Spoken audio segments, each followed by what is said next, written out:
Yo pienso que todo se trata de la información que tenemos en nuestra cabeza, aquellas cosas que nos han enseñado cuando éramos chicos, durante la infancia, durante el colegio, en la universidad. Es cierto que la gente no está acostumbrada a cuestionarse en relación con las informaciones que hemos recibido y que hoy están de alguna manera en nuestro inconsciente también.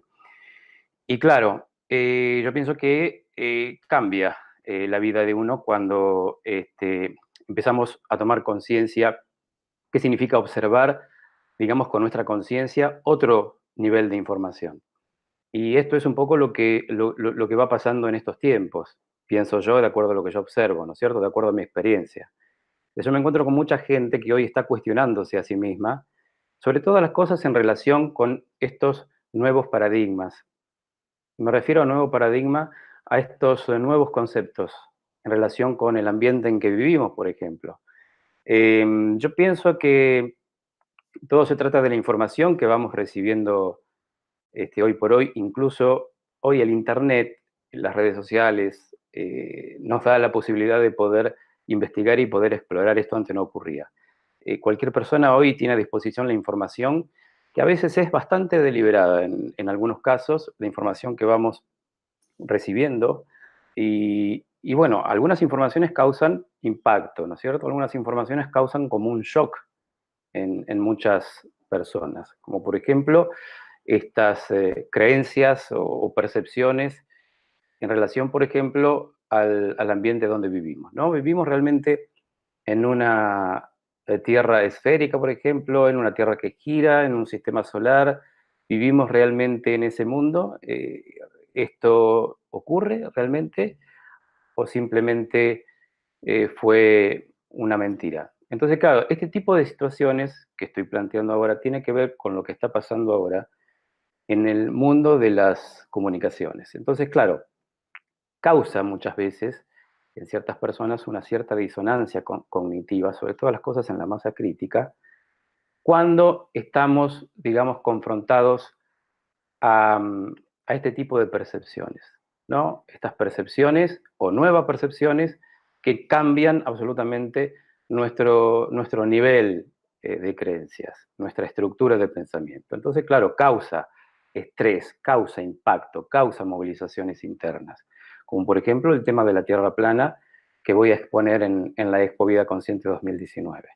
Un tema bastante controvertido y polémico a nivel mundial. Entonces, la propuesta está dada en base a tirar la información. Después de ahí la gente tendrá que explorar, tendrá que investigar, pues yo creo que es un trabajo de cada uno. Yo no puedo convencer a nadie, y tampoco es mi intención convencer, de que la Tierra es plana y estacionaria. Obviamente que no. Simplemente es una percepción, es un pensamiento muy particular, muy personal, que tiene que ver un poco con la exploración, la investigación. Y obviamente creo que cada ser humano le asiste el derecho de ser científico. Yo creo que todos somos científicos y todos, y esto que no se malinterprete, yo creo que todos tenemos la posibilidad de poder investigar y explorar y sacar nuestras propias conclusiones si tenemos esa posibilidad, claro, ¿no? Y bueno, ¿y para qué sirve, digo yo, saber si la Tierra es plana o es esférica? Bueno, sirve para mí, en mi caso, en muchas cosas. A mí me ha cambiado la vida, me ha cambiado el mundo de mis percepciones en realidad con la gente, incluso con aquellas cosas que me rodean. Entonces, claro, a mí me sirve, le sirve a muchas personas que hoy por hoy están investigando, están explorando este tema. Es un tema bastante controvertido, pero yo creo que está creciendo cada vez más. Hay mucha gente que está inclinándose a este tipo de, digamos, de información. El hecho es, pienso yo, cuestionarse a uno mismo por primera vez en relación con aquellas cosas que nos han enseñado, con aquellas cosas que nos han metido en la cabeza también. Entonces, claro, es un tema bastante nuevo, podríamos decir hoy en día, ¿no?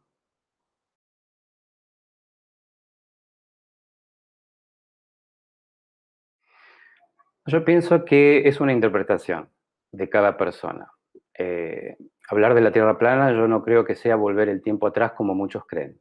Cuando vos planteas el tema de la Tierra plana, muchos dicen, estamos volviendo 100 años atrás. Yo digo, ¿por qué estamos volviendo 100 años atrás? Y porque eso dice, era un planteamiento que se hizo en la época de Colón, por ejemplo. Estamos volviendo a la época de Colón. Yo digo, ¿por qué sacamos esa conclusión inmediata? En realidad yo creo que eso parte de la percepción de cada uno y de lo que uno cree, y de la asociación que la mente hace, ¿no es cierto?, en relación con este tema. Entonces yo digo, la Tierra plana y muchos se imaginan eh, en esas épocas, o en la época medieval, ¿no es cierto?, de que se hacía este tipo de cuestionamientos. Y en realidad nada tiene que ver con eso. Cuando hablamos de avances científicos, yo respeto mucho todo lo que es científico, ¿no? Y básicamente, cuando hablamos de los científicos, yo creo que hay que cuestionarse eso también. No estoy diciendo que hay que cuestionar los avances científicos, estoy diciendo que hay que cuestionar aquellos avances científicos, entre comillas, que tienen, de alguna manera, muchos agujeros negros. Y con esto no estoy cuestionando a la base científica, ¿no es cierto?, global. Estoy diciendo que hay que ver de dónde viene la información. Por eso digo, hay que cuestionarse a uno mismo en relación con la información que hemos recibido y que estamos recibiendo hoy en día. ¿De dónde viene esa información? ¿Viene de la NASA? ¿De dónde viene? ¿Vienen de todas las agencias espaciales? ¿De dónde viene esa información? ¿Hemos analizado realmente, observando la cuestión? ¿O simplemente hemos aceptado así lisa y llanamente que la Tierra es esférica y por qué no podría ser plana y estacionaria? Y claro que esto puede figurar en algunos libros que tienen que ver con por ejemplo, las escrituras, ¿no es cierto? Son los libros sánscritos, apócrifos, incluyendo la Biblia también. Por eso digo que hay también como un ambiente de religiosidad cuando uno plantea el tema de la Tierra plana, pero no tiene que ver exclusivamente con eso.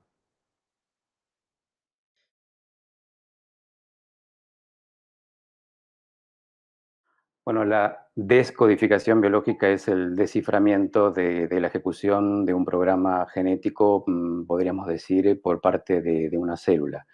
Descodificar es traducir en un mensaje más claro un- una información que está encriptada, que está congelada, podríamos decir, cristalizada en nuestro inconsciente.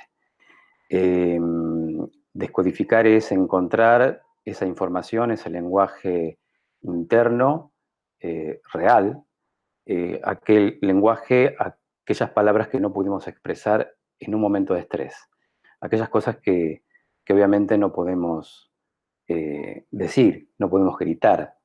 Eh, Básicamente, de eso se trata la descodificación biológica. Biológica precisamente porque al descodificar, al encontrar esos códigos internos que todos los seres humanos tenemos interiormente, sucede que para la persona existe un impacto, una sorpresa, algo que no había observado anteriormente con su mente, algo que no lo había visto de esa manera. Entonces, cuando se descodifica, se va, digamos, muy al hueso, por decir así. Sin preámbulos, sin tantos rollos, sin tantas preguntas, sin tantas exposiciones. Simplemente se hacen preguntas puntuales. Si el terapeuta ya cuenta, por supuesto, con las herramientas y de acuerdo a su experiencia, por supuesto, si el terapeuta ya tiene esos datos fundamentales del interesado, del cliente, del que viene a descodificar esas emociones ocultas, el terapeuta puede observar tranquilamente y muy tranquilo los gestos, los movimientos, puede observar en el cliente que tiene la enfermedad o no tiene la enfermedad. No todo el mundo viene a descodificar enfermedades. Algunas personas vienen a descodificar emociones que provocan estrés, sufrimiento y depresiones. Pero aquella persona que se presta, que hace un esfuerzo para brindarle al terapeuta la mayor cantidad de información posible, el terapeuta usa ese GPS y ese mapa de ruta precisamente para ir directamente a donde hay que ir, a la madre del borrego, precisamente, que son esos momentos de estrés que todos vivimos, vos, yo, todas las personas, que en algún momento de nuestras vidas nos confrontamos a una situación que a veces no esperamos, y ahí es donde se provoca el estrés. Habitualmente nosotros esperamos situaciones, claro que sí, y por eso resolvemos los conflictos psicológicamente. Estamos acostumbrados a resolver los conflictos psicológicamente y eso lo hacemos en forma cotidiana y es moneda corriente. Pero hay conflictos que nos asaltan, que nos agarran a contrapié, que son difíciles de confrontar y de superar. Y son aquellos que se relacionan directamente con la supervivencia de cada uno. Si no estuviera en jaque la supervivencia, no habría estrés y no habría enfermedad. Cualquier persona que venga con una enfermedad es porque estuvo en jaque su supervivencia o lo sigue estando. Cuando hablamos de supervivencia, hablamos de las necesidades que todos tenemos. Básicamente, si no tuviéramos necesidades, no existirían las enfermedades. Precisamente cuando no podemos cubrir esas necesidades, hay estrés. Y cuando hay estrés, hay una demanda, por supuesto, ¿no es cierto? Si en esa demanda de estrés no podemos resolver el conflicto, y la madre naturaleza nos da un plazo razonable para que podamos resolverlo psicológicamente, pero resulta que no lo podemos resolver porque no tenemos la capacidad para poder resolver esos conflictos que sobrepasan lo psicológico, por supuesto, entonces, claro, está nuestro cerebro, su majestad, podríamos decir, que sabe qué es lo que tiene que hacer. Básicamente ahí están los programas de adaptación que aplica magistralmente nuestro cerebro para poder adaptarnos a situaciones que nosotros no podemos resolver. Entonces podemos estar toda la vida sin resolver un conflicto y nuestro cerebro nos va a adaptar a ese conflicto 20 años, 30 años, 40 años, 5 años o 2 semanas. Básicamente el tiempo no cuenta en esta circunstancia porque el tiempo para nuestro subconsciente, nuestro cerebro no existe como tal, ¿no es cierto? Es una percepción de la mente, podríamos decir, ¿no es cierto? El tiempo, ¿qué es el tiempo? Entonces, claro, esto es la descodificación biológica, consiste precisamente en que la persona que viene a la consulta o que está en una conferencia o en cualquier lugar reciba los datos precisos, aquellos datos que van a ser útiles, por supuesto, no esos datos que no son útiles para la persona, porque yo puedo decirle a una persona, por más que intente convencer a esa persona de que su enfermedad no es grave, por eso esa persona ya está codificada, porque esa persona ya se impactó emocionalmente cuando le han dado, por ejemplo, una mala noticia en relación con su enfermedad.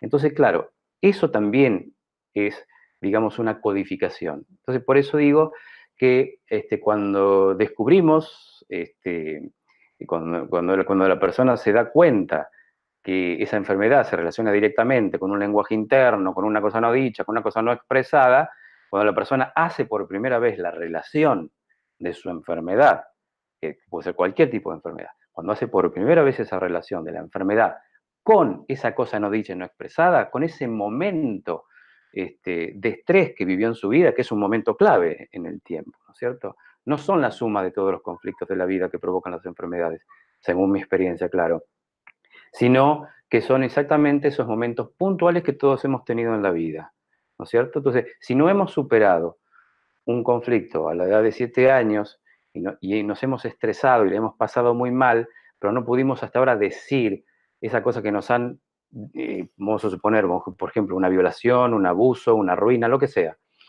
Si no he podido expresar, esa sensación queda en el cuerpo. Y puede quedar años esa sensación. Y va a estar a nivel inconsciente, por supuesto, no a nivel consciente. Y desde el inconsciente va a producir un estrés inconsciente. Y ese estrés inconsciente va a traer, por supuesto, realidades para la vida de esa persona. Y va a traer personas, también va a traer personas para su vida. Y esas personas van a colaborar con la realidad del conflicto de esa persona. Entonces, digo que todos buscamos de alguna manera inconscientemente resolver el conflicto y por eso nos asociamos muchas veces a personas que nos hacen vivir nuestro propio conflicto.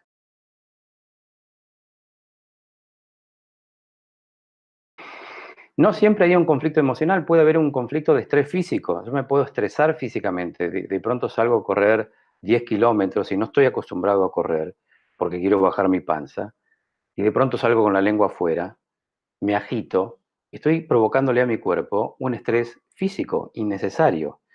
Si eso ocurre, va a ser un estrés y el cerebro va a tener que resolver ese problema, porque ahora va a tener que reparar, va a intentar recuperar esa energía vital que se ha perdido de una manera innecesaria, de una manera, hasta podríamos decir, ridícula muchas veces. A veces exponemos a nuestro cuerpo físico a niveles de estrés que son innecesarios porque nuestro cuerpo, al no estar adaptado a ciertas actividades físicas, por ejemplo, si salgo a correr de golpe y hace 5 años que no corro, y me voy a estresar físicamente si expongo mi cuerpo a algo innecesario. Obviamente eso es un estrés físico que se va a reparar después con dolor de cabeza, inflamación, dolor, estado febril, fatiga, cansancio. Bueno, ahí tenemos una enfermedad.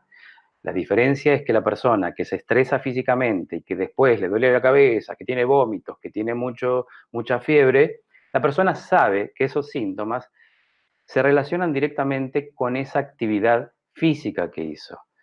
Entonces la persona puede asociar y puede pensar, esta enfermedad que tengo es porque salí a correr 10 kilómetros, no estaba preparado para eso, expuse a mi cuerpo a un nivel de estrés innecesario y ahora estoy reparando exactamente ese estrés físico. O sea que no solamente nos podemos enfermar por situaciones emocionales, sino que también nos enfermamos por estrés físico que hacemos.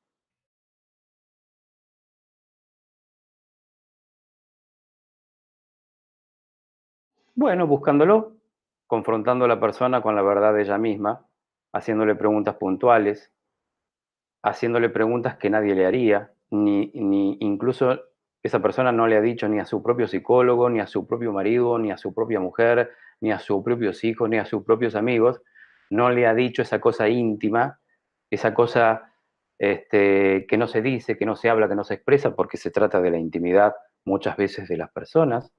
Por eso las personas que tienen ese programita de callar, de no hablar, es un programa también heredado. En la molécula de la herencia, por supuesto, tenemos esos programas. Nos han acostumbrado a callar las cosas. Por eso digo que a veces, y más que nada en la familia, el tema del secreto es algo muy habitual, ¿no es cierto? Los secretos familiares llevan implícito, ¿no es cierto?, un estrés inconsciente. Por supuesto, si yo me guardo una información. Si yo estoy, digamos, de alguna manera tapando algo que pasó en mi familia, bueno, obviamente, si no se expresó y no se dijo, va a pasar a la siguiente generación a nivel de la información y de los genes. Esa información se va a trasladar a las siguientes generaciones. Obviamente que eso también se puede buscar, se puede explorar y podemos encontrar ese tipo de información que está en el inconsciente del cliente, de la persona. Obviamente son situaciones que ni siquiera la persona ha vivido en su vida, sino que lo han transitado y lo han experimentado sus propios ancestros.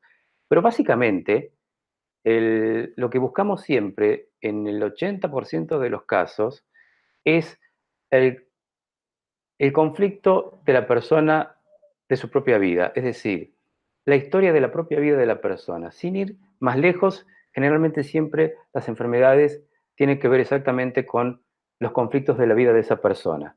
Y después tenemos influencias, por supuesto, que son las influencias del transgeneracional, que obviamente esto está en el inconsciente familiar, en el subconsciente colectivo, y en el inconsciente individual, por supuesto.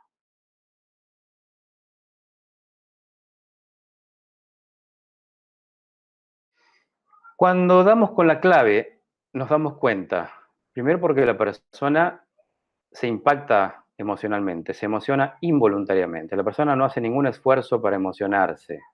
Tampoco la persona trata de convencerse a sí misma que se ha curado. Simplemente es un hecho espontáneo. Cuando uno da con el dato preciso, que significa decir aquellas palabras que esa persona hubiese querido decir, cuando esa persona se familiariza con lo que vos le estás diciendo, que hasta ahora nadie se lo dijo, surge una emoción involuntaria. La emoción involuntaria surge de una manera espontánea.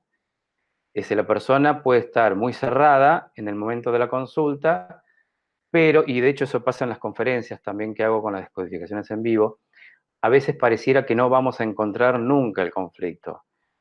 El tema es que el terapeuta ya sabe que hay un conflicto y hasta que no lo encuentre no va a parar.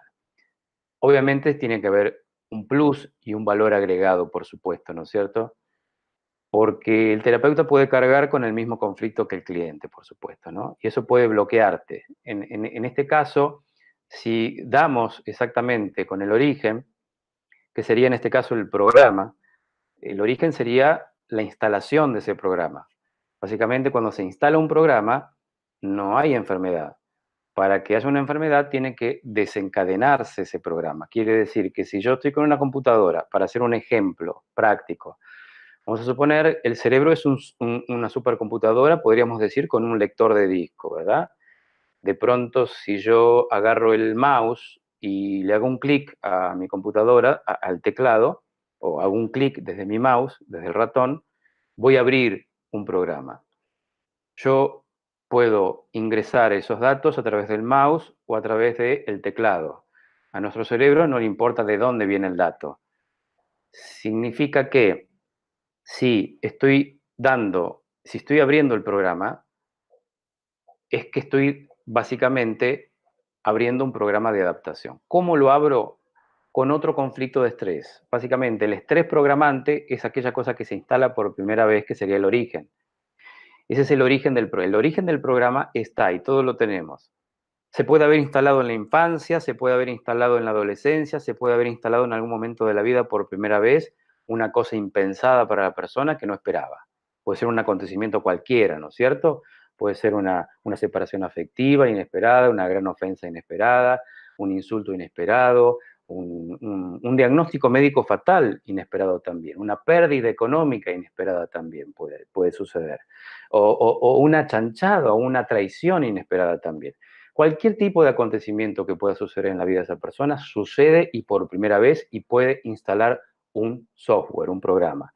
Eso no significa que la persona va a tener una enfermedad, pero sí, a través de esa instalación de ese software, puede tener un comportamiento y una tendencia emocional a vivir determinados conflictos en su vida porque simplemente tiene el software y el programa, pero hasta ahora no hay enfermedad.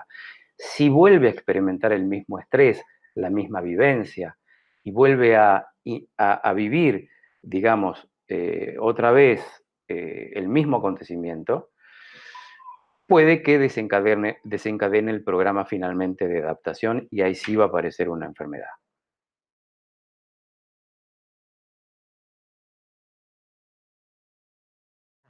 Bueno, ¿para qué sirve la enfermedad? La enfermedad soluciona, yo pongo un ejemplo como para que lo podamos entender. Vamos a suponer que un hombre sufre porque quisiera tener a toda su familia reunida. Es un hombre que sufre cuando llega finalmente el fin de año, cuando llega la Navidad. Él quisiera tener a toda su familia reunida y se desvaloriza por eso, sufre. Y hace años que él quisiera reunir a toda su familia y no puede. Y tiene, por ejemplo, a sus hijos en Bélgica, otros en España, otros en Argentina, otros en Estados Unidos. Y él no ve la hora de reunirse con todos para ser feliz. Y de pronto, cada vez que él se va a reunir con la familia o está por reunirse con la familia, algo ocurre. Y lo que él tanto desea y anhela no sucede. Él hace estrés, mucho estrés, y ese tipo de estrés puede provocar una enfermedad, claro que sí. Ahora, supongamos que esa persona ahora está enferma, por el mismo motivo, ¿no es cierto? Querer reunir a la familia, eso lo desvaloriza y bastante. En este caso, ahora toda la familia, sus hijos, se enteran de que su padre se enfermó. Entonces el padre está en Argentina esperando que, obviamente, todos se reúnan en familia. Pero ¿qué pasa? Que ahora los hijos viajan para visitar al padre enfermo, cosa que jamás habían hecho porque, obviamente, ahí vemos la simbología del conflicto, la enfermedad sirve, por ejemplo, para atraer, en este caso de este señor, a sus hijos para que estén con él. Entonces, fíjate que ahí es una lectura que hacemos muchas veces de para qué sirve la enfermedad. Entonces, la enfermedad puede tener muchas utilidades. Por ejemplo, para reunir a toda la familia. Ahora la persona está en silla de ruedas, está paralítico y ahora vienen todos a visitar a esa persona. Entonces, él logró lo que tanto quería, ¿verdad? Reunir a toda la familia. Pero ¿cómo lo hizo? A través de la enfermedad. Así hacemos muchas veces las personas, a través de la enfermedad logramos conseguir cosas. O sea, no lo logramos en la fase de estrés, sí lo logramos en la fase de solución. ¿Se entiende lo que digo?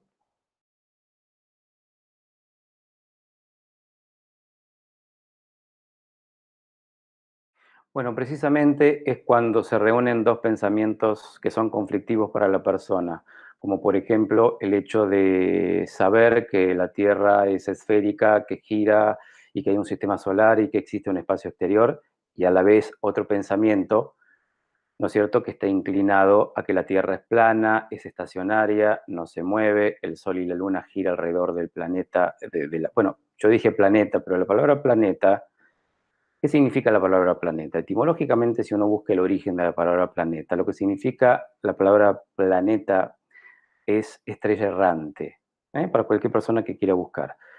Y fíjate que la palabra planeta, ¿sí? ¿Cómo está compuesta? Planeta, plano. Estamos hablando de que si decimos planeta, es un planeto, es un plano. Si hablamos de un aeroplano, ¿qué decimos? Aeroplano significa que algo que vuela sobre un plano. Sin embargo, nosotros cuando, por ejemplo, observamos el horizonte, decimos horizonte, pero en realidad no sería horizonte. Tendríamos que llamarle, de acuerdo al concepto de la Tierra esférica, tendríamos que llamar, por ejemplo, al horizonte, le tendríamos que llamar, por ejemplo, curvisonte. Y sin embargo, usamos las mismas palabras que resuenan interiormente y que provocan, de hecho, a veces una disonancia cognitiva inconsciente, porque puede provocar una disonancia inconsciente o una disonancia consciente. Entonces, digo que nosotros usamos palabras que son contradictorias, ¿no? Y esas cosas nosotros no estamos acostumbrados a cuestionarlas. Digo, nosotros empleamos muchas palabras, pero no las cuestionamos, no las analizamos, ni siquiera vibratoriamente. Esas palabras obviamente tienen un significado. Etimológicamente, cuando buscamos el significado de esas palabras, nos encontramos con varias sorpresas, como por ejemplo la palabra planeta, ¿no es cierto? Entonces, fíjate que al mismo tiempo también esta disonancia cognitiva, que es precisamente cuando entramos en conflicto con dos, por eso disonancia, que significa dividir, separación, es decir, que nos sentimos separados dentro de uno mismo en relación con lo que pensamos. O sea, pensamos una cosa, sentimos una cosa, pero en realidad hay otra parte de nuestro interior que percibe una verdad, pero la otra parte intelectual piensa otra cosa. Entonces, fíjate que ahí se juntan estos dos pensamientos que causan una disonancia cognitiva, como por ejemplo el tema de la Tierra plana y la Tierra esférica. Entonces digo, pero esta disonancia es real, ¿no es cierto? Porque está causando mucho estrés en muchas personas que no quieren aceptar el nuevo modelo geocéntrico, y obviamente no tienen ninguna obligación de hacerlo, simplemente está puesto este tema hoy en día en los medios de comunicación. No solamente en Internet, lo podemos ver en los medios oficiales. Están exponiendo este tema de una manera cada vez más intensa, ¿no es cierto? Entonces, claro que está provocando una cierta incomodidad en muchísimas personas que, de acuerdo, esto hay que tenerlo en cuenta también, ¿no es cierto? Cada uno cuida su puesto de trabajo, ¿no?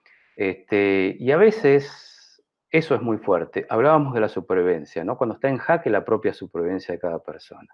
Entonces imagínate que hay mucha gente que tratando de cuidar su puesto de trabajo está dispuesta a no cuestionarse el tema de la tierra plana y estacionaria. Entonces, la reacción habitual de estas personas es la agresión muchas veces, ¿no es cierto?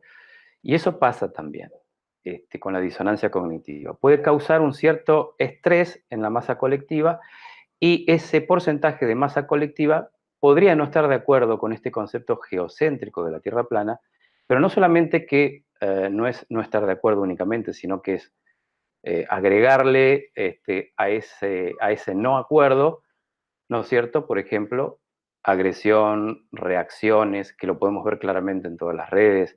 Pues yo digo que eso tiene que ver con la disonancia cognitiva. Si una persona no vive este conflicto de la disonancia cognitiva, acepta simplemente este nuevo concepto porque ha explorado, porque ha investigado y porque le resuena interiormente.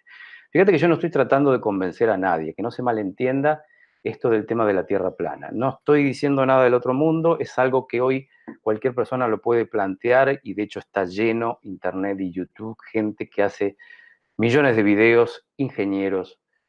Bueno, tenemos de todo, ¿no? Pero digo que la gente tiene que investigar y tiene que explorar. Ahora, si no lo hago, si simplemente no tengo esa impronta de poder tomar la decisión, de poder explorar e investigar, entonces obviamente me quedo con lo que quiero creer, ¿no es cierto? Entonces la propuesta es esa, básicamente. Tiro la información para que cada persona empiece a investigar sobre este tema hoy en día.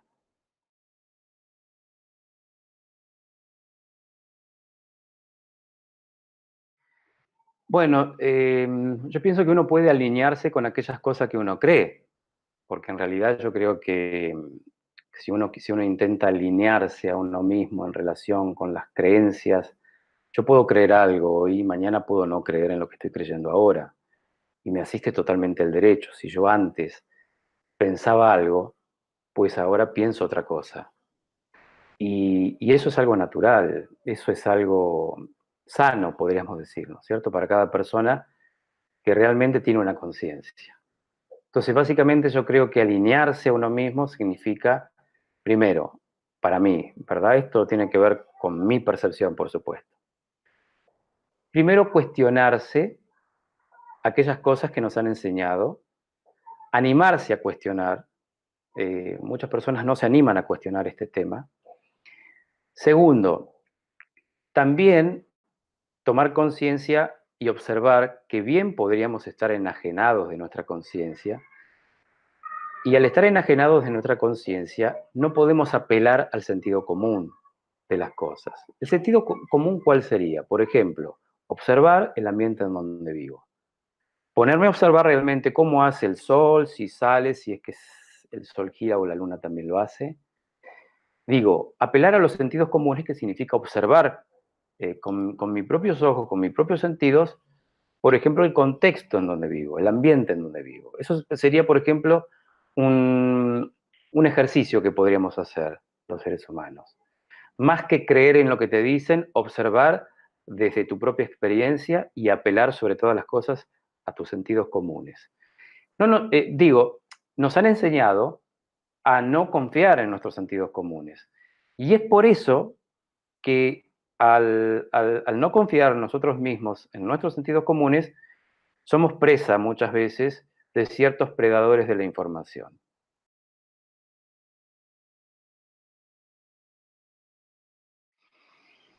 Vivimos en un mundo que solo es una apariencia.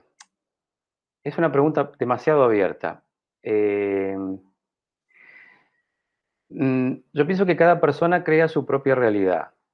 Eh, yo pienso que todo lo que observamos, lo que vemos, lo que tocamos, lo que está a nuestro alrededor, es creado por nuestra mente. Es lo que aparece, precisamente la misma palabra lo dice, aparece, apariencia. Mundos de apariencias. Esto es un mundo de apariencia. Es lo que aparece frente a nuestras percepciones. Yo digo que nuestras percepciones están basadas en las creencias. Cuando cambian nuestras creencias, cambian nuestras percepciones. Y si cambian nuestras percepciones, obviamente cambia el contexto, cambia el concepto, cambia nuestro ambiente. Yo creo que en la medida que el ser humano eleve su conciencia y pueda, como bien vos dijiste, empezar a alinear sus creencias con algo que sea coherente, yo creo que ahí vamos a empezar a observar a nuestro ambiente de otra manera. Yo digo que hay una frase muy contundente y muy potente que dice, cuando comenzamos a cambiar la forma de pensar, las cosas que vemos cambian.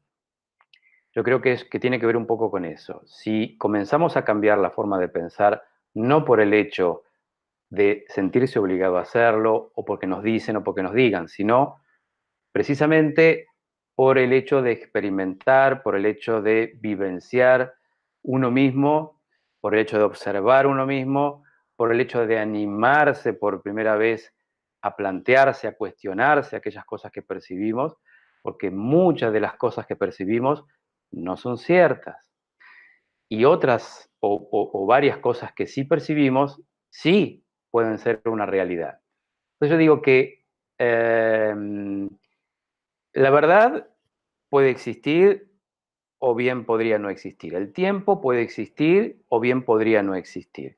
Si para las personas el tiempo existe, pues entonces el tiempo existe. Y para las personas que no, pues entonces el tiempo no existe. Y eso es una creencia.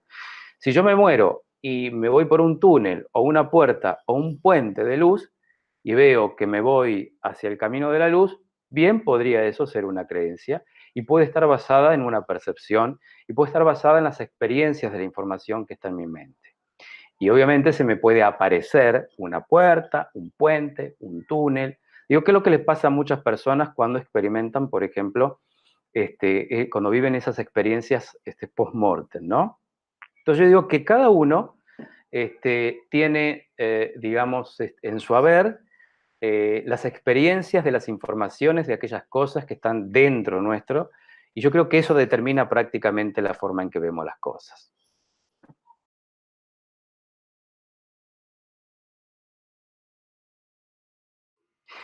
Y nos afectan en el sentido de que estamos obligados a tener que creer en algo. Y como se trata de la supervivencia también, a veces creer en algo es parte de la supervivencia. A veces dejar de creer en algo puede poner en jaque la propia supervivencia.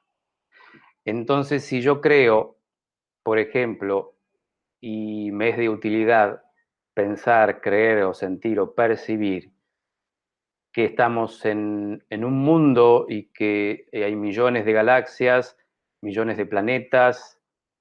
Si yo creo en eso, debería plantearme y cuestionarme también por qué lo creo. ¿Cómo fue? ¿Dónde empezó este pensamiento? ¿Cómo es? ¿De dónde viene esta información?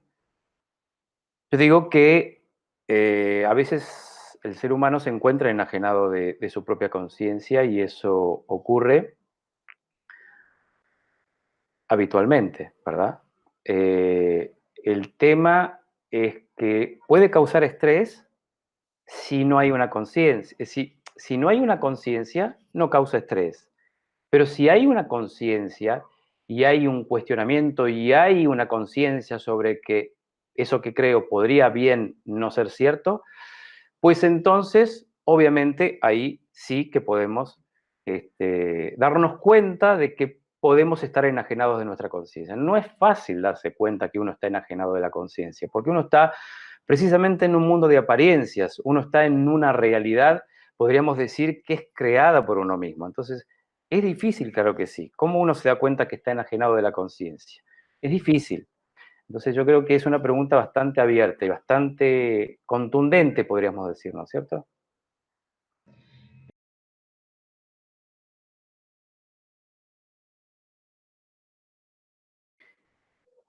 Porque se dan las memorias colectivas. No entiendo un poco, la pregunta es, vuelvo a repetir, es una pregunta muy abierta. ¿Por qué se dan las memorias colectivas?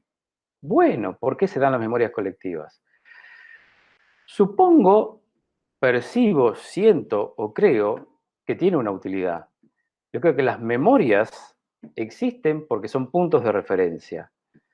El día que no exista la memoria es porque ya no la necesitaremos más. Por lo tanto, todos tenemos una memoria individual, una memoria familiar, una memoria colectiva y hasta incluso podríamos decir una memoria cósmica. Yo digo, ¿por qué existen estas memorias? Bueno, precisamente porque evidentemente funcionan a manera de referencia. Entonces, ¿por qué necesitamos las referencias de las memorias? Bueno, precisamente porque pareciera que necesitamos revivir una y otra vez momentos que hemos transitado en nuestras vidas, porque evidentemente necesitamos remitirnos una y otra vez a esas experiencias holográficas que están grabadas en nuestro subconsciente, en nuestra mente, en nuestro campo energético cuántico, donde quieras ubicarlas.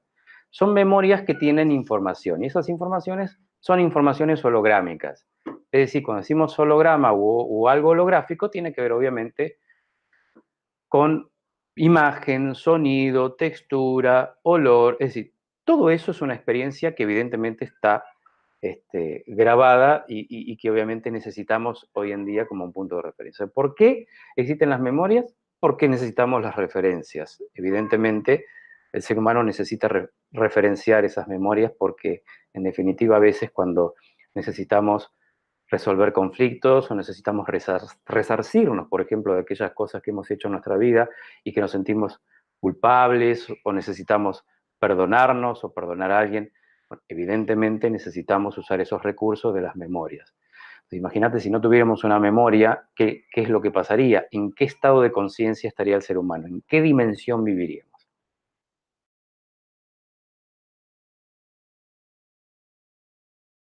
Aparentemente parece que sí, que no puede distinguir de lo que es real y de lo que es imaginario, de lo que es simbólico y de lo que es virtual. Si yo en este momento imagino, o a los que están escuchando en este momento la entrevista, si vos te imaginás en este momento, si apelás a tu memoria, imaginás que estás cortando un limón, lo partís por la mitad, ese limón puede ser verde o amarillo, y de pronto te llevas una de las mitades de ese limón a la boca y exprimís ese limón, y te imaginás cómo ese jugo de limón cae como un torrente sobre tu boca, sobre tu paladar, te vas a dar cuenta que es pura imaginación. Pero fíjate lo que hace tu cerebro. Tu cerebro lo que hace es automáticamente, ni bien vos te estás imaginando en la figura holográfica de un limón, lo que hace tu cerebro es enviar una orden muy precisa a las glándulas salivales. Y esa orden precisa es precisamente, o se trata de generar la orden, generar más saliva de lo normal. ¿Por qué ocurre eso? Precisamente porque el cerebro no puede distinguir entre lo real y lo imaginario. Entonces, no hay ningún limón, no existe ningún limón, solo existe en mi mente, pero fíjate lo que hizo el cerebro de momento que imaginé simplemente un limón.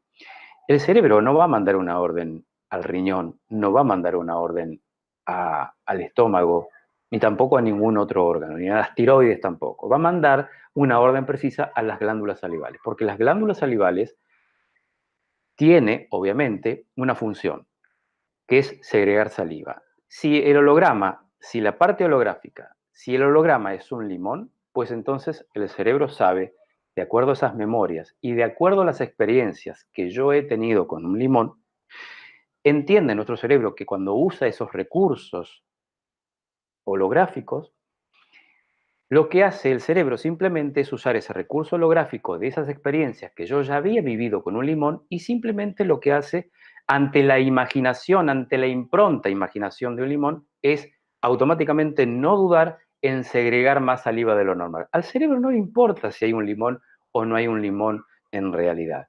¿Por qué? Porque no existe para nuestro cerebro lo real y lo imaginario.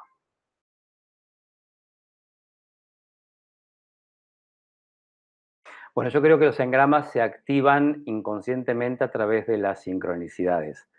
Entonces, yo creo que los engramas se activan sincrónicamente ante ciertos acontecimientos que pueden representar para cada quien un hecho que ya se vivió anteriormente. Entonces, yo digo que cuando se presenta un acontecimiento, que puede ser un acontecimiento cualquiera, puede ser un hecho cualquiera, no importa cuál es el hecho o el acontecimiento, porque volvemos a repetir, cualquier tipo de acontecimiento que ocurre en la vida de cualquier persona no deja de ser pura apariencia para nuestro cerebro, que es el conmutador binario que va a enviar esas órdenes que decíamos recién. Entonces, cualquier acontecimiento se puede presentar en la vida de cualquier persona. Y ese acontecimiento, que puede ser, por ejemplo, un accidente, puede ser la muerte de un familiar, puede ser un diagnóstico médico fatal, o puede ser una separación afectiva, cualquier acontecimiento, no deja de representar para la persona aquellas cosas que esa persona ya ha transitado o ha vivido experimentalmente hace tiempo atrás. Quiere decir que esos engramas son engramas precisamente porque hay un programa y hay un desencadenante. Entonces esos engramas se activan en forma sincrónica muchas veces. ¿Por qué? Porque el inconsciente también recuerda a través de los ciclos que todos tenemos ciclos biológicos celulares memorizados en nuestro subconsciente. Vale decir que los acontecimientos ocurren no aleatoriamente, sino que ocurren en forma sincrónica y tienen un sentido. Es decir, si yo no me quiero encontrar con alguien en la esquina y pongo demasiada energía en que no me quiero encontrar con alguien en la esquina, lo más probable es que me encuentre con esa persona en la esquina. ¿Por qué ocurre eso? Porque es un hecho sincrónico, porque eso es un engrama. ¿Y por qué ocurre eso?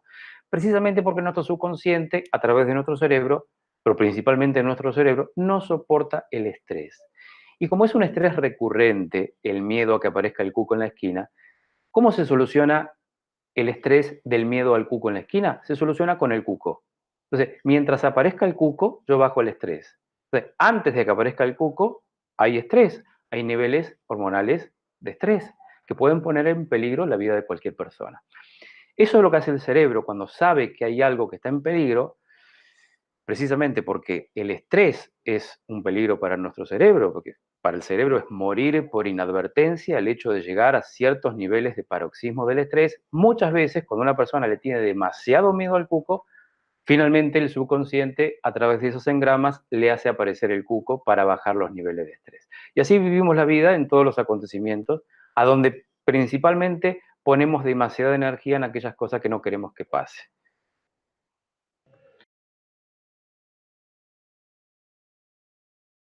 Servirte. Bueno, principalmente lo que voy a exponer en la Expo Vida Consciente 2019, en la conferencia Reflejo, Realidades y Apariencias, es precisamente el tema de la disonancia cognitiva. Yo no quisiera que las personas se traumen con esto. Yo creo que la mejor forma es buscar información. Eso es lo que yo les aconsejo. Busquen información, todo está en Internet. Si realmente surge una inquietud, y toman la decisión de poder explorar e investigar este tema, háganlo. Yo voy a exponer algunas cuestiones científicas también, obviamente, esto para que la gente pueda cuestionarse y pueda realmente... ¿Para qué sirve todo esto? Bueno, ¿para qué sirve? A mí, ¿para qué me sirvió? Y con esto termino. Ha cambiado mucho el nivel de percepción de muchas cosas que yo sentía en mi vida. A partir de esta información cambiaron muchas cosas, para bien y en forma coherente. A mí antes no me cerraba el tema del calendario maya y me gustaba mucho el calendario maya. Ahora me cierra perfectamente el calendario maya y me cierran muchas cosas. Esto no tiene que ver con religión, no está enmarcado en la religión, por Dios, nada que ver, sino que está enmarcado en un tema científico que está en auge en este momento y que está produciendo una polémica a nivel mundial impresionante. Busquen en los medios de comunicación, en YouTube sobre todas las cosas, el tema de la Tierra plana y estacionaria. Esto va a ser, yo digo, en unos años, dentro de muy poco, acuérdense de este video, pero va a ser algo realmente impactante y yo creo que vamos a pasar a otra cuestión paradigmática y yo creo que esto va a sentar un precedente histórico en todo el mundo. Entonces yo me animo a decir algo muy loco como esto porque me arriesgo, por supuesto, ¿no? Pero en la vida hay que tomar decisiones, por eso voy a exponer este tema y bueno, espero que todo salga bien y les mando un beso a todos, un gran cariño a Mindalia y los invitamos a todos a la Expo Vida Consciente en Estados Unidos. Ahí los vamos a recibir con los brazos abiertos, así que muy contento de estar ahí y un gran agradecimiento a toda la producción de la Expo Vida y por supuesto a Mindalia que va a estar presente ahí en Estados Unidos, en el Hilton.